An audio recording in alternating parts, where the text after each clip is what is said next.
हे ଶୁଣ हे ଶୁଣ ଶୁଣ ଶୁଣ ଶୁଣ ଶୁଣ ସାଧୁଜନ ଛେଞ୍ଚ ସାଗର ଯେ ମହିମାକୁ ଶୁଣ।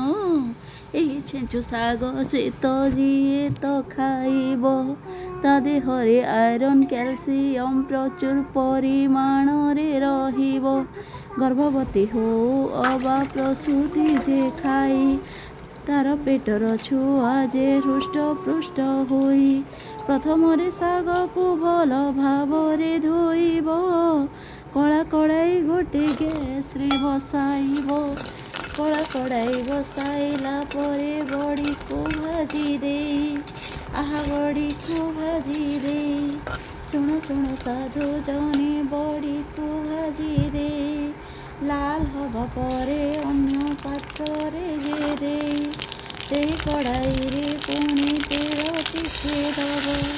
ସୋରିଷ ଫୁଟାଇଣ ପିଆଜକୁ ଯେ ପକାଇବ। ପିଆଜକୁ ଯେ ଆମକୁ ଭାଜିବାର ଅଛି ଯେପର୍ଯ୍ୟନ୍ତ ପିଆଜ ଆମର ଲାଲ ନ ହୋଇଛି। ପିଆଜ ଭାଜି ହେଲା ପରେ ଟମାଟୋକୁ ଦବ ସ୍ୱାଦ ଅନୁସାରେ, ତେଣୁ ଲୁଣ ଢାଳି ଦବ। ଶୁଣ ଲୁଣ ଢାଳି ଦବ। ତାପରେ ଟମାଟୋ ପିଆଜକୁ ଭଲରେ ଭାଜିବ। ଭାଜି ହେଲା ପରେ ଛେଞ୍ଚ ଶାଗ ପକାଇବ। ଏହି ଛେଞ୍ଚ ଶାଗ ସେ ତ ଯିଏ ତ ଖାଇବ ତା ଦେହରେ ଆଇରନ୍ର ପରିମାଣ ପ୍ରଚୁର ରହିବ। ଗର୍ଭବତୀ ନାରୀ ଯେବେ ଛେଞ୍ଚ ଶାଗ ଖାଆନ୍ତି ତାର ପେଟର ପିଲା ଯେ ହୃଷ୍ଟ ହୁଅନ୍ତି। ଛୋଟରୁ ବଡ଼ ସମସ୍ତେ ଏ ଶାଗ ଖାଇବେ। ଏ ଶାଗ ଖାଇବେ।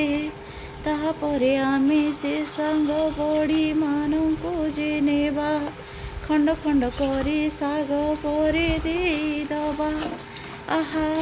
ଶାଗ ପରେ ଦେଇଦବା। ଦେଖନ୍ତୁ ମୁଁ କେମିତି ଯେ ଭଲ ଭାବରେ ଘାଣ୍ଟୁଛି। ଆପଣମାନେ ମଧ୍ୟ ଏମିତି ଘାଣ୍ଟିବେ ବୋଲି ଅନୁରୋଧ ଯେ କରୁଛି। ଗୋଟେ ଥର ମୁଁ ବତେଇଥିବା ପ୍ରୋସେସ୍ରେ କରନ୍ତୁ। କେମିତି ଲାଗିଲା ଆସି କମେଣ୍ଟରେ ଜଣାନ୍ତୁ। ପଖାଳ ହଉ ବା ଶୁଖିଲା ଭାତ ହେଉ ସମସ୍ତଙ୍କୁ ସେ ଶାଗ ସବୁଦିନ ମିଳୁଥାଉ। ଏମିତି ଭାବରେ ଛେଞ୍ଚ ଶାଗକୁ ରାନ୍ଧିବ। ରାନ୍ଧିଲା ପରେ କେମିତି ଲାଗେ